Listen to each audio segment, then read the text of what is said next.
Selamat pagi, Jess. Pak, replay di VT ini ya, karena berhubungan dengan motivasi, berhubungan dengan kehidupan. Kalau berhubungan dengan racikan Macin, saya replay di racikan Macin. Ini komennya adalah karena mengomentari saya tentang Pareto ya. Orang tidak melihat proses, orang hanya melihat hasil. That's right, betul Pak. Orang tidak melihat proses, sehingga orang tidak melihat proses tetapi hanya melihat hasil. Itulah yang membuat orang tidak pernah mencapai apa-apa dalam hidupnya dan mencari. Demikian juga dengan sekolahan. Ya, kamu disekolahkan untuk mencari. Yang kamu cari tidak ketemu. TK, SD, SMP, SMA, kuliah 4 tahun, kuliah 6 tahun, kuliah 8 tahun tidak dapat. Karena kamu mencari. Itulah proses pendidikan di luar negeri sekarang, tidak ada unsur mencari, tapi langsung melakukan. Do it, repeating. Learning by repeating, bukan learning by apa? Ya, bukan learning by education, tidak, tapi learning by repeating. Kamu sedang mengulang apa? Nah, itu yang nanti akan menjadi hasil dalam hidupmu. Karena begini, proses hidup itu ya, proses hidup itu. Kamu percaya boleh, enggak boleh ya. Masing-masing orang punya opini, punya keputusan untuk dirinya masing-masing ya. Tapi saya, proses hidup untuk masa depan itu dimulai dari sini. Otak. Ya, daging empuk di bawah tempurung kepala ini pondasi yang paling jos untuk sebuah kehidupan. Kalau otakmu bisa membuat ide, kalau otakmu bisa menciptakan ide, kalau otakmu bisa menemukan ide, maka itulah awal dari sebuah keberhasilan, sebuah pencapaian yang kamu nanti bakal dapat. Permasalahannya, ide itu kamu jabarkan tidak.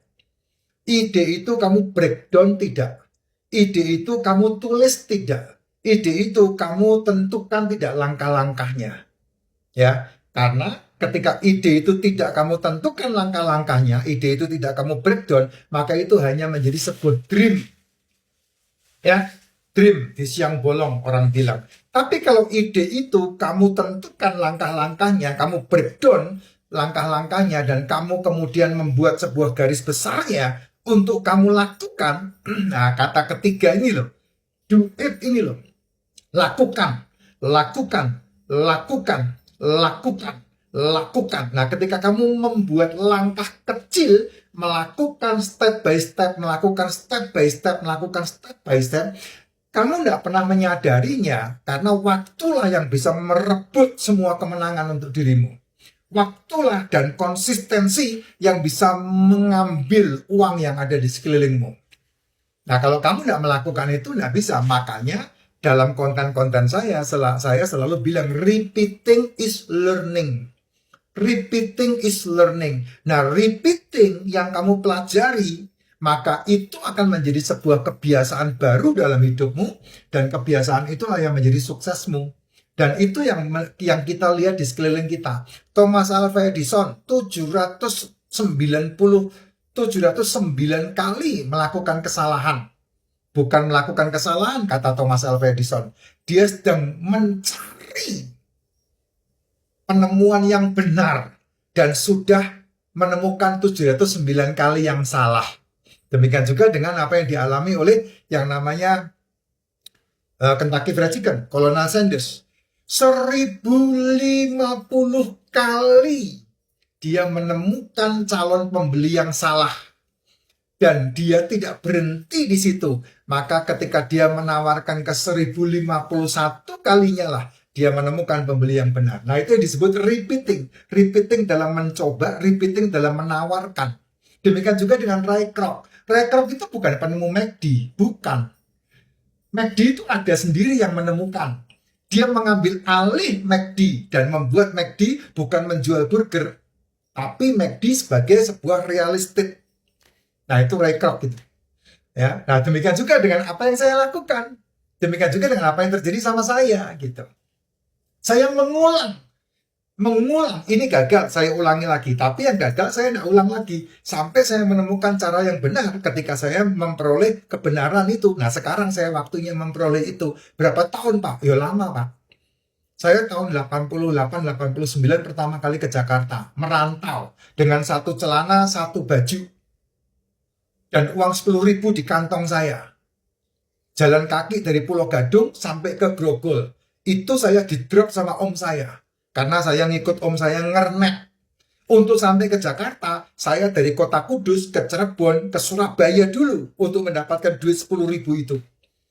Baru dibawa ke Pulau Gadung. Itu ikut ngernek om saya itu. Om saya almarhum. Gitu. Ya tidak sengaja jadi kernet, tidak. Tapi saya numpang. Dan kemudian dikasih uang 10.000. Tahun 89, 88, 89 itu. Nah, dari situlah saya belajar. Ya, jatuh, bangun, jatuh, bangun, jatuh, bangun. Nah, kalau kamu kebanyakan jatuhnya dan tidak bangun, apalagi itu, maka kamu ya tidak akan bisa melihat masa depanmu. Itulah sebabnya dalam statement-statement saya mengatakan bakat itu tidak ada. Kamu melihat, wah orang ini bakatnya main musik. Karena kamu hanya melihat ketika dia berhasil main musik. Sama persis dengan ini omongannya Pak Tom ini. Ya, orang tidak melihat proses, orang hanya melihat hasil gitu. Dan dunia ini hanya melihat hasil, tidak pernah peduli dengan prosesnya. Proses itulah yang kamu sembunyikan untuk diri kamu, sehingga ketika kamu berhasil, kamu dihargai orang lain, kamu dihargai dunia. Itu ya, terutama uang yang menghargai kamu, karena hidup ini nomor satu yang kamu harus perjuangkan dalam hidupmu. Apalagi kalau kamu udah menjadi kepala keluarga, kamu berumah tangga, yang nomor satu kamu kejar itu bukan masalah-masalah perasaan, tapi masalah finansial. Ya, kalau saya lanjutkan ini bahasanya kasar, kamu akan tersinggung, kamu marah nanti. Gitu, saya tidak lanjutkan lagi. Bakat juga begitu. Tanpa latihan kamu tidak akan menemukan. Kamu kalau lihat anak saya bisa sampai ke San Francisco, ya itu dia latihannya untuk dribble bola itu jam 1 pagi, setengah 2 pagi, latihan dribble bola 2 tangan, latihan dribble bola dengan jongkok, latihan shooting, itu yang dia lakukan. Sehingga tahun 2012 dari tulisan yang dia buat menjadi sebuah kenyataan.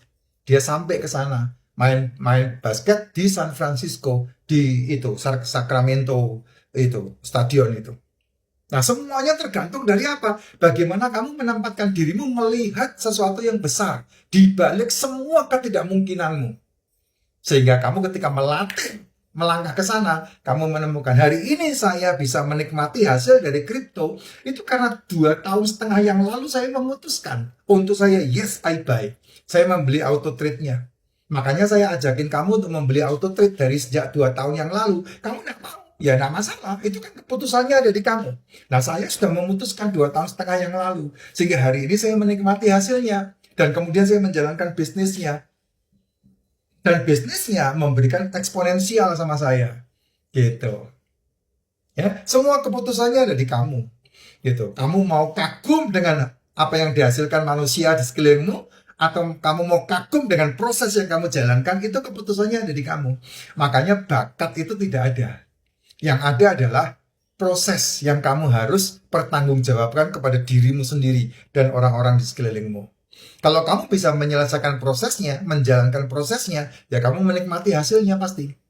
Dan untuk memindahkan uang di sekelilingmu ke dalam kantongmu, itu tidak seketika itu. Kalau seketika itu ya kamu namanya ngerampok, korupsi.